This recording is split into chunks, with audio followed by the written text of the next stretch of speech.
अंतर्राष्ट्रीय ठहाका सम्मेलन फिल्म अभिनेता आशीष विद्यार्थी को किया गया सम्मानित। ठहाका सम्मेलन में आशीष विद्यार्थी, कॉमेडियन रजत सूद एवं कवियों ने श्रोताओं को जमकर हंसाया। महोत्सव के अंतर्गत प्रतिदिन कला, साहित्य एवं संस्कृति से जुड़े विविध कार्यक्रम संपन्न हुए। विश्व हास्य दिवस के अवसर पर अंतर्राष्ट्रीय ठहाका सम्मेलन का आयोजन हुआ। कार्यक्रम में डॉक्टर महीन यादव द्वारा प्रस्तुत ठहाका अदालत दर्शकों के लिए विशेष आकर्षण का केंद्र रही, जहां आमंत्रित अतिथियों को हास्यपूर्ण कटघरे में खड़ा कर व्यंग्यात्मक मुकदमा चलाया गया। चुटीले संवादों और हास्य व्यंग से दर्शक देर तक ठहाके लगाते रहे। सुबह बनारस की है मस्ती, शाम अवध की न्यारी है। सुबह बनारस की है मस्ती, शाम अवध की न्यारी है। एक जहती का पावन संगम, लगती सबको प्यारी है।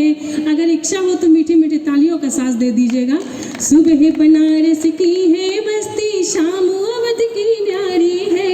एक जहती का पावन संगम, लगती सबको प्यारी है।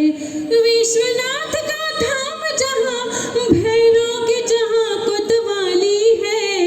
विश्वनाथ का धाम जहाँ भैरों की जहाँ कोतवाली है। आदि अनंत वह मोक्ष की नगरी, दुनिया जाने सारी है।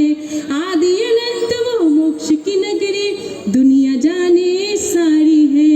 तो अन्नपूर्णा रहती जहाँ पर, और जो नहीं है वो जो आएगा वो भी आनंद में रहेगा। बोली महाकाल भगवान की। अच्छा, ठहाका अदालत में हमारा आप ये जो आरोप वो ये है कि आप राजेंद्र भारती होकर भी आज तक राजेंद्र भारती ही हैं, तो नए कानून में आपको कैसा लग रहा है? सफोकेशन तो नहीं हो रहा भाई साहब? देखिए, माहिन भाई को मैं धन्यवाद दूंगा कि ये एक ऐसा नैसर्गिक प्रश्न है कि बाबा और पानी ये चलते रहेंगे तो स्वच्छ रहेंगे, ठीक है ना। और परिवर्तन ही प्रकृति का नियम है, और जो बदलेगा वही आगे बढ़ेगा। इसलिए भारत माता की जय।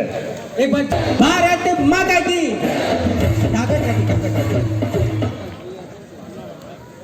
हमारी अदालत के दूसरे बहुत प्यारे खुशनुमा मुजरिम हैं श्री रवि राय।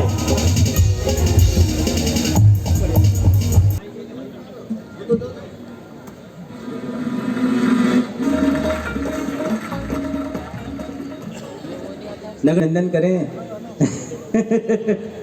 रवि भैया, हम आपसे ये जानना चाहते हैं, मैं क्या जानना चाहता हूँ, हम क्या जानना चाहते हैं, सारी दुनिया जानना चाहती है। फिर आप यूथ कांग्रेस में आए, फिर आप कांग्रेस में आए, फिर कांग्रेस से पार्षद बने, फिर 5 साल लगातार 25 साल से पार्षद हैं, नगर निगम के नेता प्रतिपक्ष हैं। आपने अपना आपके साथी एक एक करके आपको छोड़ के चले गए। आदरणीय राजेंद्र भारती जी, हमारे योगेश शर्मा चुन्नू भैया हैं। एक कहावत से दे सकता हूँ जी कि जब जेब हो खाली तो एक ढेला भी है काफी।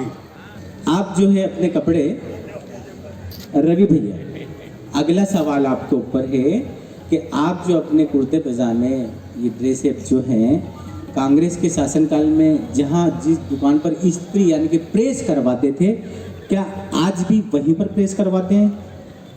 नहीं, मैं प्रेस तो कराता था, पर अब किस्मत चली गई है। किस्मत जो है छल गई हमारी। जिस दुकान पे प्रेस कराते थे वो चौड़ीगढ़ में चली गई। पूरा शहर चौड़ीगढ़ चौड़ीगढ़, क्या करे तो समझ में नहीं आता कौन सी दुकान के ऑफिस बढ़ गए, दुकानें चली गई, क्या कर वो यूं चल बाबा, हम गए ऊँट अमरूद तोड़, उसका काम ही था हमारे लिए अमरूद तोड़ना। इन दोनों पर मैं बहुत हंसता था, लेकिन मैं बिल्कुल नहीं हंसता था जब मुझे वो लोग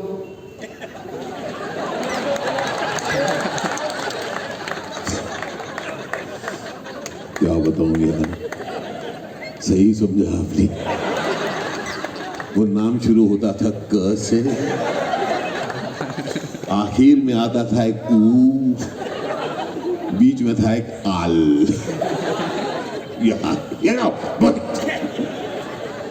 अरे यार, बड़ी दिक्कत होती थी, बुरा लगता था। और बुरा लगता था मेरा एक दोस्त जगन, मैं उसके चक्कू बुलाता था, मुझे वो कल्लू बुलाता था। मैं एक दिन बोल गया, मैं यार मत कर यार, तू बुरा लगता। कहता क्यों बुरा लगता है? मैंने कहा यार समझा करना, वो पूरा नाम ले। कहता तू भी तो मेरे को जग्गू बुलाता है। मैंने कहा मैं तेरे को प्यार से जग्गू बुलाता हूँ। कहता मैं तुझको प्यार से कल्लू बुलाता हूँ। तो मैंने कहा चल नहीं रहा। मैंने कहा सुन, आज से मैं तेरे को जगन बुलाऊंगा, जगन, बस ठीक है? कहता ठीक है, आज से मैं तुझे कालू बुलाऊंगा। अब मैंने कहा मुझे कुछ करना चाहिए। देखिए मन तो किया था मैं उसके दांत तोड़ दूं, लेकिन मैंने नहीं तोड़ा। इसलिए नहीं कि मैं नॉन वायलेंट हूं, इसलिए क्योंकि बचपन में मैं सीख चुका हूं जो तुमसे ज्यादा ताकतवर है उससे मत झगड़ो। तो मैंने कहा ठीक है, मैं आंटी से बात करूंगा। आंटी होता है ना, अपने खून का ऐसा घूट पिया का, आंटी से बात करूंगा।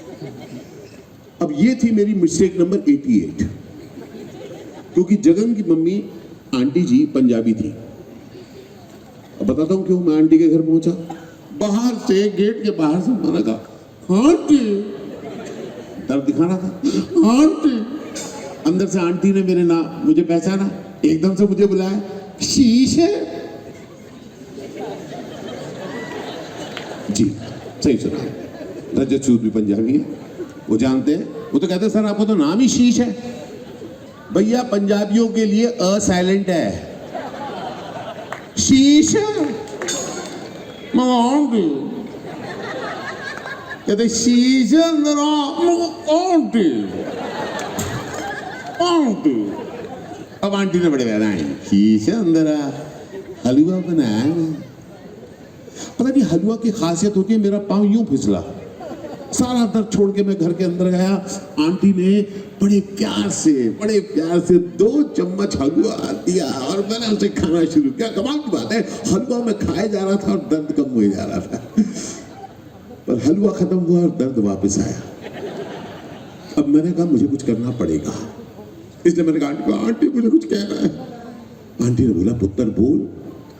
मैंने कहा आंटी जगन ना मुझे मेरे नाम से नहीं बुलाता। आंटी ने बोला किड़े नाम से बुलाता है पुत्र? मैंने कहा आंटी वो मुझे, अपने मुंह से अपनी बेइज्जती खराब कैसे करता। मैंने हल्के से बोल दिया आंटी मुझे वो क बोलता है और फिर आलू कहता है। आंटी ने सोच के बोला बेटा वो तेरे को कचालू क्यों बुलाता है?